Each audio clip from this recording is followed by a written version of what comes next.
Hello everybody, I'm John Self and welcome to Self Perspective, a weekly video blog with information and insight to help you manage your career.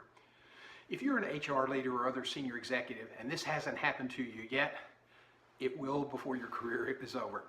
And that is, you will be asked to conduct an internal recruitment or internal search to fill a position.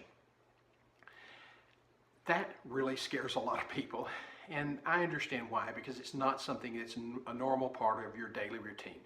So here are 3 things to consider if you're being asked to run an internal search. First, get organized. Recruiting is not rocket science, but it is a very detailed process, and it can be most time consuming. So you need to get organized in terms of setting up discrete emails, deciding what the selection criteria is going to be, being sure that you have a document put together you can share with candidates. They really like that, and it helps them do a better job interviewing.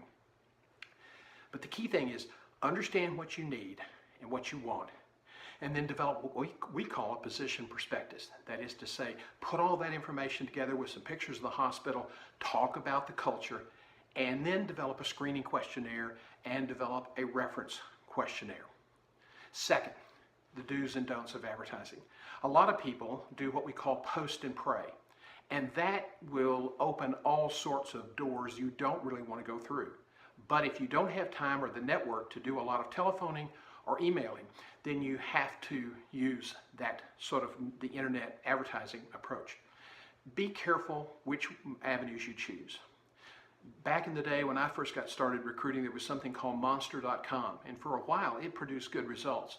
And then you were overwhelmed with international candidates who did not have the paperwork to work in the US.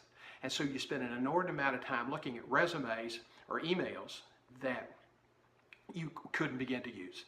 So we encourage you to target your advertising to professional associations. For example, in healthcare, there's something called the American College of Healthcare Executives, and they have a very robust job board site. You can use that.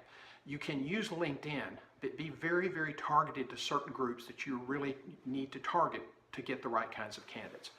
I encourage you to stay away from the big job boards because you're just going to get inundated with resumes that don't really meet your needs.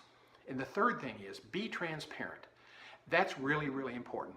It's so critical to success. From culture to the hurdles they must overcome to be successful. Those are things that you need to disclose on the front end. If you look across all industry sectors, 40% of the candidates recruited from outside of the organization don't make it through 2 years. And a lot of times it's a matter of fit.